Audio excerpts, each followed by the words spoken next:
When you shop at a Walmart Vision Center, you get it. You know that you'll spend a little less on stylish glasses for the whole family. Welcome to the Vision Center. Let me know if you need help finding the perfect frame. Hey, Mom, you were right. These glasses are cool. Hon, they take our insurance. That means Papa's getting a new pair, too. Whoa, glasses start at just $39. Next stop, groceries. So you can get a little more of what you need. Find a Vision Center near you. Save money, live better. Walmart. If you look for it, every day has cause for celebration. Celebrate a friend for their promotion, baby wedding, life thing. Celebrate yourself for keeping the couch warm. It's no easy feat, especially if it's a big couch. Or maybe you just want to celebrate living in 2022, where you can get beer, wine, and spirits delivered from Drizzly in under 60 minutes without leaving said couch. So download the Drizzly app or go to drizzly.com. That's DRIZLY.com. And get your favorite drinks delivered today. Welcome to the Vault Podcast, classic music reviews, presented by IV Creative. Now, here's your hosts, B. Cox and the crew. Greetings and welcome, ladies and gentlemen, to another edition of the Vault Podcast, classic music reviews, presented by IV Creative. It's a perspective of the classics from a fresh point of view. We appreciate you for taking your time and lending your ears to our perspective. You could be anywhere listening to anything, but you're right here with us, so we thank you. With you today is yours truly, B. Cox, and I'm riding solo today, but shout out to the crew and shout out to all the listeners out there, stateside and worldwide, for continuing to support the show, guys. We thank you all for this love and support you show us on the show and also on social media. Continue to spread the word out there, guys. Right in the middle of summer, and we know we got a crazy heat wave going on, not just here in the U.S. this last week or so, but also our friends across the pond in Europe. Y'all, global warming is real. Just want to say that right now. But make sure that y'all are staying cool, and if you're inside, make sure you're listening to the Vault Classic Music Reviews podcast, and make sure you're subscribed on the podcast listening station or app of your choice. Also, a quick reminder to the fans out there to visit us at vaultclassicpod.com, our website. Got lots of great things going on right there. You can go and view all of our back episodes. And of course, what we're working on right now is all of the guests who have been featured on the Vault Classic Music Reviews are all now being built profile pages. So make sure you go there to check out all of our past guests, to check out what they got going on their platforms as well. We always like to show love to our fellow podcasters and content creators doing their things here in the world of podcasting. As we always like to say here on The Vault, our motto is hashtag open the vault, hashtag nothing but the classics, or MBTC. And today we're going to go back 30 years ago. And we're going to go back and talk about a very important album. An album that to me I think is so important that the trajectory of an entire genre was affected by this particular album. And I don't believe that's hyperbole to say that. So we're going to go back to July 28th, 1992. And we're going to go to the debut album of none other than Mary J. Blige, What's the 411? Released on Uptown and MCA Records, recorded between 1991 and 1992 at many different studios. Of course, the legendary Hit Factory, Chung King Studios, Marathon Studios, and Soul Convention Studios, all in New York City. Runtime of 51 minutes and 59 seconds. The producers on this, well, you know them well. The executive producer, none other than Sean, at that time known as Puffy, later became known as Puff Daddy, now known as Diddy, Sean Combs, Devante Swing, Dave Jam Hall, Mark Morales, and Cory Rooney, also producers on this as well. Also featured guest spots of the likes of Casey Haley of Jodeci, Grand Poobah, Busta Rhymes on a interlude here, really, what you would call it, an interlude, intro/interlude. But then also on the intro of Leave a Message, you heard from a number of different people who left messages on that particular intro, including Diddy himself, CL Smooth, Christopher Williams, Lil Sean. So there were a number of different people who featured on this album in many different ways. And of course, there were a number of different writers and producers who worked alongside with Mary to get this album out. 30 years ago for What's the 411, guys. I mean, this is crazy to think about that this much time has passed so this incredibly important and classic album before us was released. To lay the groundwork as far as how this album came about being, this came at a really competitive time for R&B. There were a lot of great projects being released that year. We've reviewed just a few of them so far this year, talking about TLC with Ooh on the TLC Tip, Funky Divas by En Vogue. And there were going to be a lot more to follow within the rest of this year. And then also later on the next year, just with female R&B artists. This was really a time when R&B music was starting to change its shape and also its feel. Honestly, at this particular time, it began to mirror its hip-hop counterparts much more closely than it ever did before. Now, a lot of people will say that it started primarily with both genres digging into the sound of what was New Jack Swing in the late 80s and continued into the early 90s, mostly by mirroring a lot of the rhythms, and then also later on with the fashion and then the themes of the music started to collide as well. This was also a time when collaborations between rappers and R&B singers became a lot more prevalent, and we would see this more as the decade continued, and by the time we got into the mid and late 90s, it became pretty much commonplace. Now, this environment in 1992 created the perfect environment to introduce Mary J. Blige to us.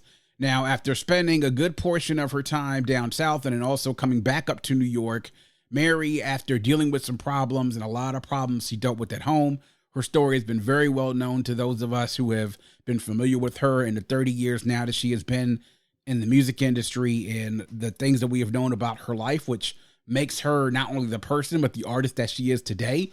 After recording a demo of Caught Up in the Rapture by Anita Baker in a recording studio in the mall, like a makeshift recording booth, the song found its way into the hands of Uptown Records executives and eventually found its way to Andre Harrell, who was the CEO of Uptown Records, and he promptly signed her. Now, after being signed, she was one of the youngest member, actually the youngest member, and one of the first female acts to sign to Uptown.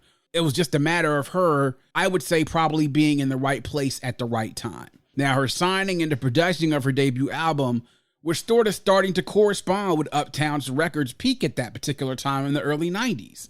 So think about it. You had Heavy D and the Boys, and they had released a few projects on Uptown Records, but they had just released Peaceful Journey the year before, and that was one of their most successful records as a group. And Heavy D at that particular time was really, really big in hip-hop. The combination worked, and the music that they were doing definitely resonated both with the hip-hop audience and with the commercial audience at that time. Then you had Jodeci the year before, releasing their debut album, Forever My Lady. And as well, later on that year, Uptown would feature a release also by Christopher Williams, Changes, which featured later on, I would say around December of 1992. So Andre Harrell, as the CEO of Uptown, was making all the right moves. And of course, who was his right-hand man, helping to oversee a lot of these changes and also producing a lot of this? None other than Diddy himself, Sean Combs. He was instrumental in a lot of what was happening Uptown at its peak. In particular, he was very instrumental in ushering through Jodeci and their debut album of Forever My Lady, also helping to form what would be their sound, working with the group and Devante, and also their signature look, which is something which started, as we stated, in the early 90s, when you had groups like Jodeci and eventually acts like TLC and Mary and SWV would then start to signal a period where hip-hop and R&B started to become a lot more symbiotic. And this also included the development of What's the 411 as an album. Mary became the catalyst which forced hip-hop and R&B down the aisle and to jump the broom. We talk about this marriage of hip-hop and R&B. Now, before this album, there definitely was a relationship there. But the relationship was probably more so of a fun relationship or more so of a fling, but it really didn't seem anything like as if it was destined to last. It was more so, as you would say, a relationship or a marriage of convenience. But she became the spark, which showed of how the two could show how strong, so to speak, real love actually could be. And with that, let's get into it. First thoughts and reflections. So what's the 411? Now, this drops right around the height of the summer of 1992. And in particular, we're sort of made aware of Mary, I would say first by the Strictly Business soundtrack, but by the time this album came out and this really got pushed for radio play was when the first single dropped for this, which was You Remind Me. And it just goes off. And I mean, just off of that song alone, it just seemed like people were so drawn to her. In particular, as I've mentioned a lot of times growing up, I grew up in a household with older sisters. They were into R&B a lot. That song and the video that also accompanied it really kind of carried us through the summer. And people like my sisters, the ones who were really into R&B music at that particular time, definitely were drawn to Mary as an act by the way that the music sounded and also the look that she had as well. That song carries us through the summer. It's all over the radio and all over video screens on BET and The Box and anywhere else where they were showing hip hop and R&B videos. But then after that, Real Love drops. And when I'm saying that it hit way harder even than just that, which is saying something, because You Remind Me was actually a pretty big song. Reached number 1 in the R&B charts. Real Love drops, and just that song, the way that it hit with those drums and that piano, and then the song with the lyrics and the hook, it just was a perfect combination. At this point in time, we're starting to fall in love with Mary as an audience. So by the time we get into the fall, Mary is already becoming one of the biggest names in R&B. And then afterwards, the other singles drop. You hear singles Reminisce, Love No Limit, and for good measure, hearing a remake of Sweet Thing by Rufus and Shaka Khan, which to a lot of us was an old song that became new again because it was one of our favorite artists now taking a classic and making it her own. Now, this would be a theme that Mary would take and would replicate a lot of times throughout her career and definitely became a staple of hers in her style. Now, let me tell you the thing that made Mary so popular with us when we were growing up. And this is what also made her so successful. It was her voice, yes. Without the voice, you don't get a Mary J. Blige. I mean, it was almost like her voice wasn't otherworldly. It wasn't out of this world like you would say that Whitney Houston's voice was, or even Anita Baker's or Mariah Carey's, but her voice fit her. It fit her music. And then when you couple that voice with the production, you know, the fact that it was these hip hop beats, especially drum wise and bass lines, definitely hit a lot harder than some R&B songs that you would hear during that time.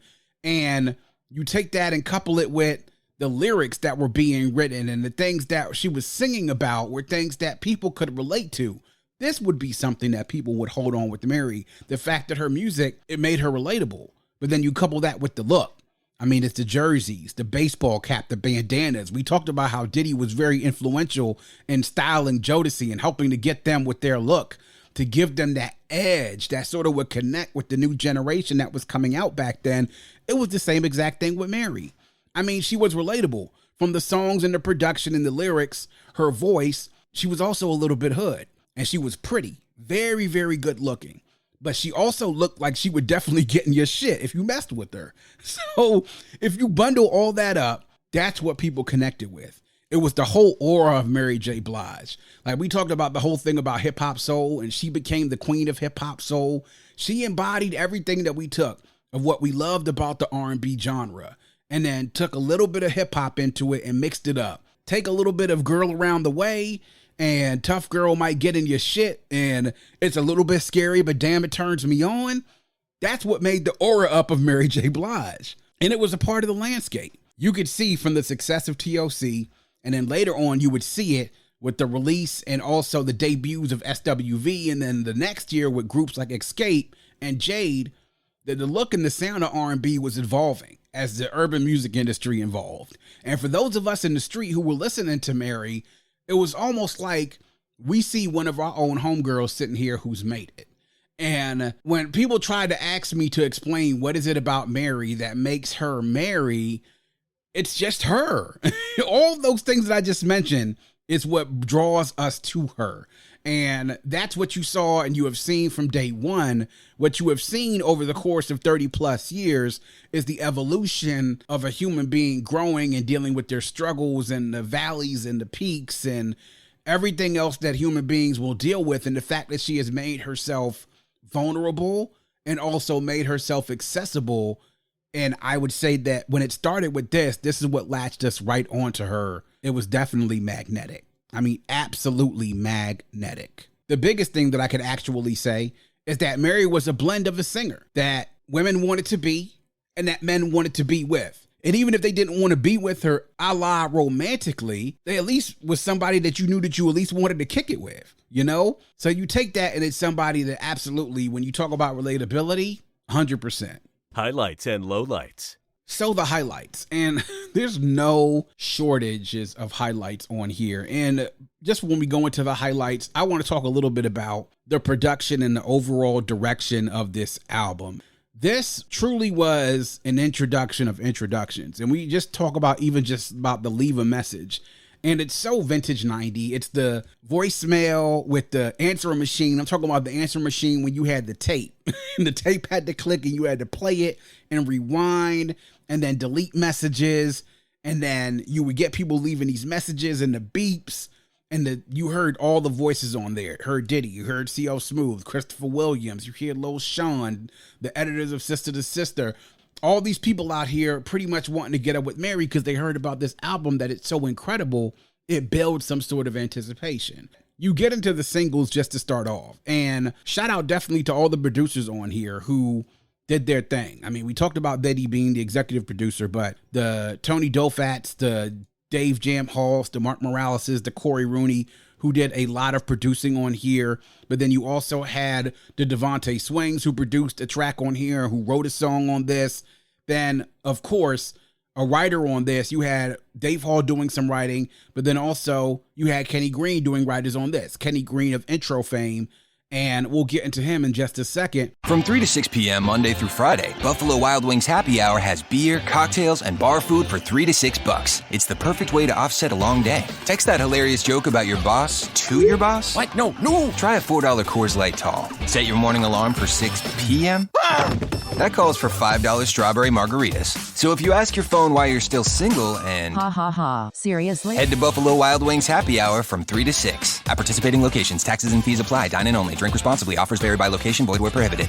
If you look for it, every day has cause for celebration. Celebrate a friend for their promotion, baby wedding, life thing. Celebrate yourself for keeping the couch warm. It's no easy feat, especially if it's a big couch. Or maybe you just want to celebrate living in 2022, where you can get beer, wine, and spirits delivered from Drizzly in under 60 minutes without leaving said couch. So download the Drizzly app or go to drizzly.com. That's DRIZLY.com.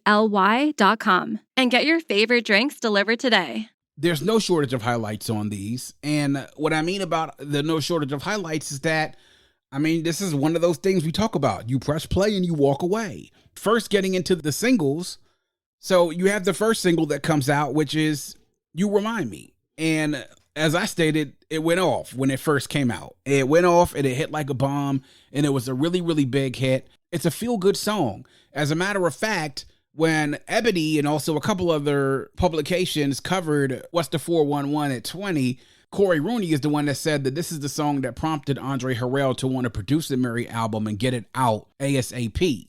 This was the song that made him want to do it, which said something. And then the song Real Love, I mean, it speaks for itself. I mean, this is a song now, 30 years since it's been out, that still, we talk about the emotions, that what classic music does to people, the emotions that it evokes out of people. This is a song that now, 30 years later, still, people are singing word for word and at the top of their lungs, that hook at the top of their lungs. But then that song, to hear those drums, that sample that they took from Top Billin' from Audio 2, I mean, it's just, it is a perfect combination of a song. I mean, you want to talk about all the ingredients of a hit right there in 1992. Real Love had all of the features of a big hit in 1992. And then Reminisce is probably my favorite song on the album. It was the third single that came out, but the feel of the song, I loved it. I mean, I loved being able to hear, like, you know, a little bit of depth, of course, lyrically on there, but then the background vocals, all of the background vocals were just wonderfully done. This was a song that was co-written by Kenny Green and Dave Hall. And then also that song sampling Stop, Look, and Listen by MC Lyte. I mean, just connecting hip hop and R&B once again. It's just amazing. And then to me, probably the most underrated of the singles out of all the singles, without a shadow of doubt to me, is Love No Limit. It's a song to me I think doesn't get clearly enough love. But when you talk about putting it in the same scope as You Remind Me and Real Love and Reminisce, it definitely gets overshadowed a little bit, but this is an incredible song. It's just love the beat, love the production, and Mary sort of takes a different tone with this song, and it's just very, very chill, and to me, really, really underrated, but an amazing song nonetheless. Those two songs, Reminisce and Love No Limit, co-written by Kenny Green of Intro, But then we get outside of the singles, and then you get into the album tracks, and the album tracks are just as incredible. Now, the I Don't Want to Do Anything with KC. I mean, my goodness. First of all, for those who don't know, I mean, I think the world knows this at this point because, hell, that's what my life is about. Mary and KC were in a very passionate, but then also a tumultuous and also abusive relationship. And the things that they went through in their relationship, being so young, both being very successful artists, and the things between them, the hurt that they caused each other, definitely put the two of them in a place where I think afterwards they produced some of their best music. But you can hear that here in this song. And props to Devante Swing himself, master producer and songwriter, did so much great work with Jodeci throughout the years and so many other artists as well. He took really that chemistry and also any of the undertones that it came from, any sort of conflict as a couple that they dealt with, and put it into the lyrics and into the feeling of this song. And production-wise, the beat and instrumental.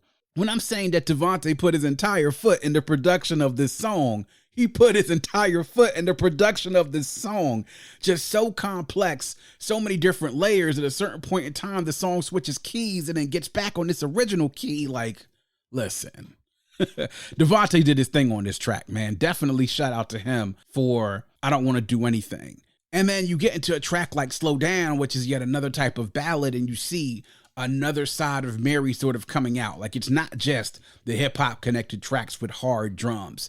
It's definitely something where she could slow it down and give us yet another side of her that we would see not just on this album, but on the later albums that came out in the decade, especially on My Life and also on Share My World, that you would see that depth that she had as an artist, that it wasn't just party tracks and feel-good tracks and up-tempo tracks.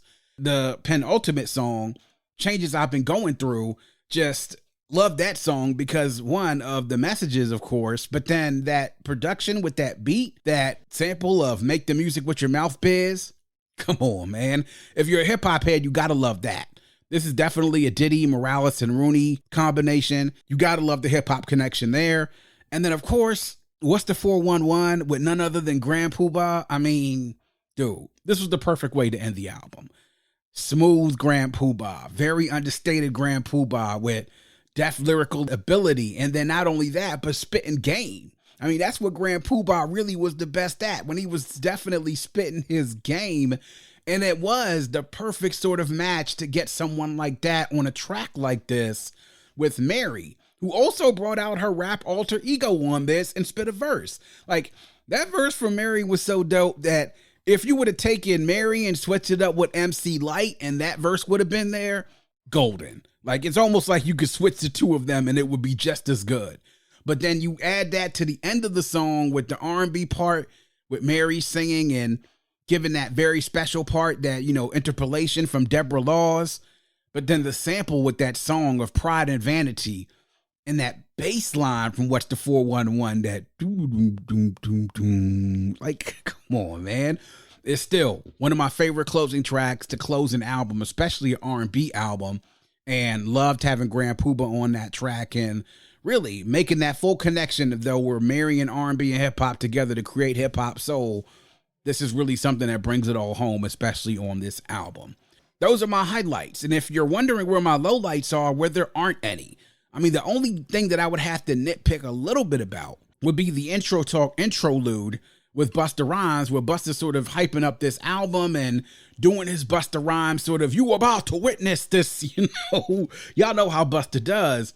And it was a little out of place. I mean, I would have preferred to have a track there, but, you know, I'm not going to nitpick that because, you know, hey, it doesn't take anything away from the album. It doesn't make the album any less with that being there. No lowlights, you know, just nothing but highlights. And if you're keeping track, I'm counting at least 4 classic singles, depending on if you're looking at Sweet Thing, which is a cover by, of course, made famous by Rufus and Shaka Khan.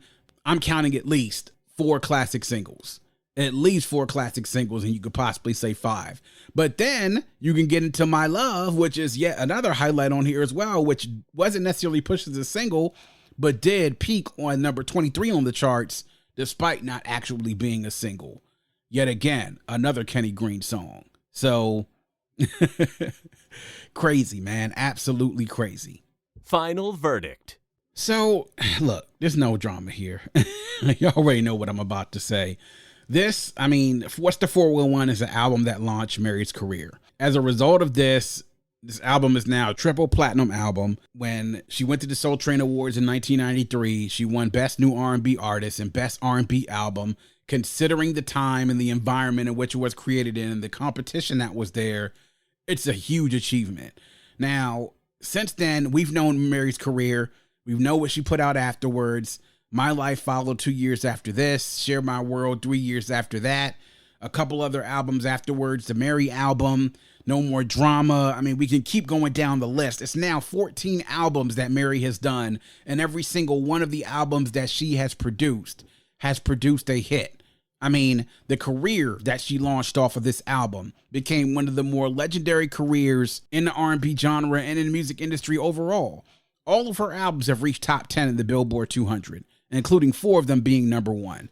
And we can go through the countless number of singles that have come out that have charted as well, or the songs that she had featured on that have charted as well.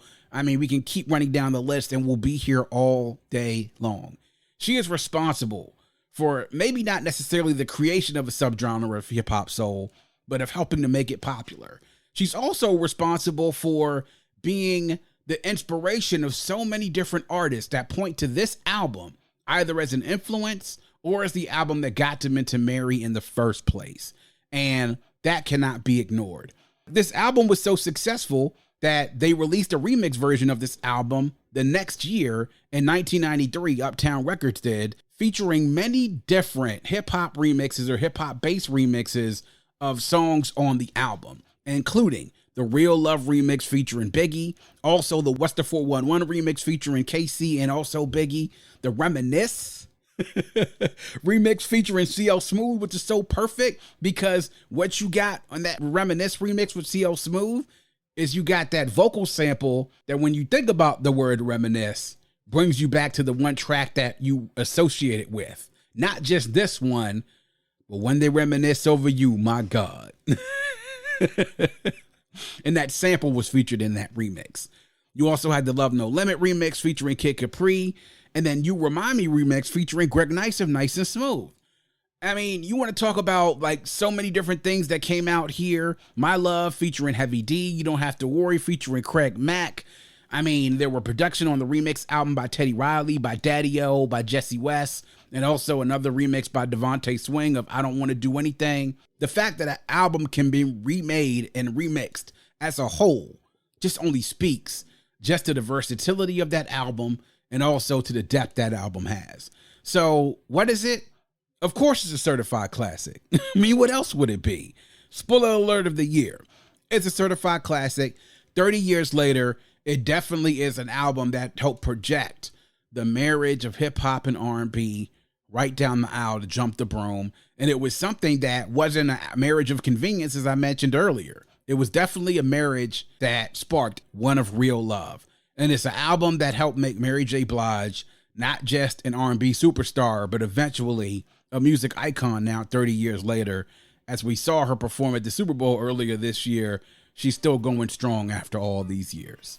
So What's the 411 by Mary J. Blige? Make sure y'all go and check it out. It turns 30 this week. Make sure you go pick up a copy of it. Listen to it on streaming. If you want to pick it up on vinyl, go ahead and do that. And let us know on social media what you think about it once you hear the review. Hit us up, Twitter, IG, TikTok, also YouTube and Facebook. Just drop us a line. Let us know what you think about What's the 411.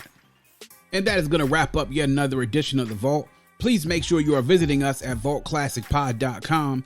That's vaultclassicpod.com. There you can learn more about the show, check out our past episodes, join our mailing list, leave a review, or if so inclined, you can leave us a voice note. Click the blue microphone in the bottom right-hand corner to leave us a voice note to let us know what you think about the show, or to just show us some love. To support the show, click the coffee cup shaded in yellow in the bottom left-hand corner to access our Buy Me a Coffee page.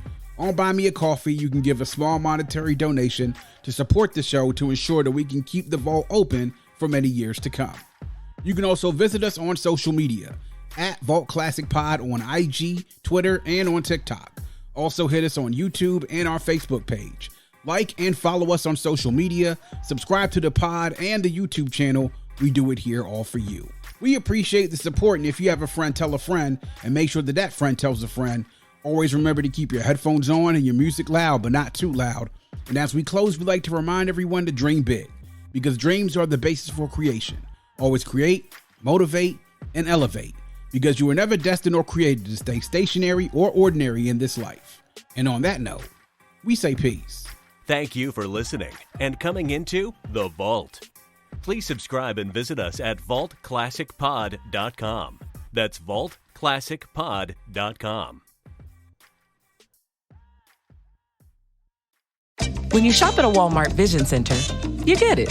You know that you'll spend a little less on stylish glasses for the whole family. Welcome to the Vision Center. Let me know if you need help finding the perfect frame. Hey, Mom, you were right. These glasses are cool. Hon, they take our insurance. That means Papa's getting a new pair too. Whoa, glasses start at just $39. Next stop, groceries. So you can get a little more of what you need. Find a Vision Center near you. Save money, live better. Walmart.